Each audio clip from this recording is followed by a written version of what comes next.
Assalamualaikum warahmatullahi wabarakatuh. Hello students, let me introduce myself first. My name is Al-Ghazila Sukmasari, but you can call me Miss Zila. Now we are going to learn about news item. Okay, this slide's about basic competence, subject English, kelas 12 semester 1, dan topiknya tentang news items. Basic competence 3.4 menganalisis fungsi sosial, struktur teks, dan unsur kebahasaan dari teks news item berbentuk berita sederhana dari koran, radio, televisi sesuai dengan konteks penggunaannya. 4.4 menangkap makna dalam teks berita sederhana dari koran, radio, televisi. Okay students, before we go too far about news items, I want to ask you first, what do you know about news? What is news about? Excellent. News is berita in Indonesia. Berita menceritakan suatu informasi atau suatu peristiwa pada saat itu. Kemudian kita akan melangkah lebih jauh mengenai news item. Let's check about it. Well, English material that we will discuss now is news item tag. News item tags. Before I explain it, I want to ask you, do you like watching news in television? Do you like reading newspaper? If you like doing all those things, it means that you are familiar with news item tags. But what is news item tags? To try to make a news item tags, it is better if you know first what is news item tags. News item tags is a tag that relates to the news. A tag which informs readers about events of the day. The events are considered newsworthy or important. There are two kinds of news item tags, written and spoken. News that we read in newspaper is written text form.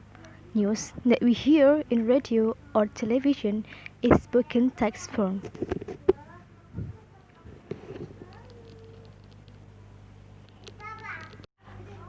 However, if they are events that people do not deserve, then they are not definitely worth to be news.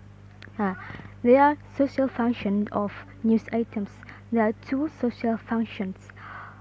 The first is to inform the readers about newsworthy or important events of the day, and the second, to present information the readers about newsworthy or important events of the day.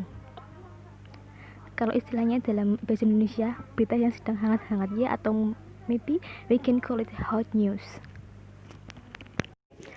Okay, now students, we are going to the generic structure of news items. These are three of generic structure. They are newsworthy, background events, and short.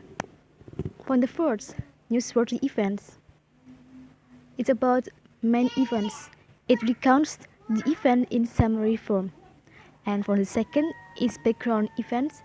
It is about elaborate what happened to whom in what circumstance. For the third is short. It is about resource of information.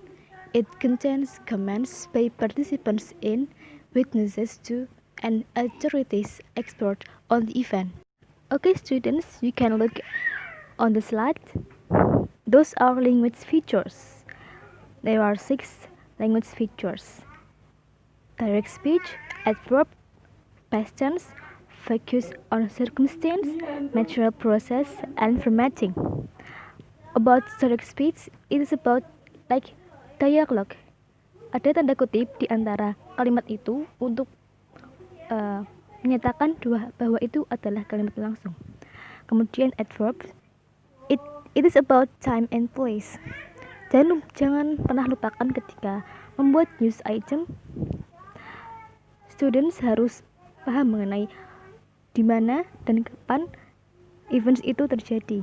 Kemudian past tense, selalu past tense itu merupakan sesuatu yang sudah lampau, dan event yang sudah pernah terjadi pasti berupa past tense atau kalimat lampau. Kemudian focus and circumstance, fokus pada apa yang terjadi dan menggunakan simple language atau kalimat sederhana yang menyatakan bahwa events itu terjadi dengan kalimat yang sederhana, singkat, padat, dan jelas. Kemudian material process, it is about physical action dan bisa dikatakan pula bahwa itu action verbs seperti hit, maybe, atau kata-kata yang mengandung unsur berupa fisik. Kemudian formatting, it is about spelling, punctuation, capitalization, tentang pengucapan, kemudian tanda baca, dan huruf kapital. Okay students, now we are going to exercise. The text is news items.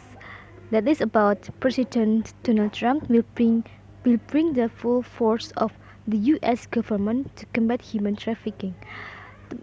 Students, teman-teman harus mencari newsworthy-nya, kemudian background events-nya, kemudian source-nya, dan jangan lupa mengenai language features. Nah, ini adalah hasil analisis kita. Newsworthy event ada di paragraf 1 ketika ada nama kota Washington, terjadi di Washington. Kemudian background eventnya dari kalimat 2 dan 3.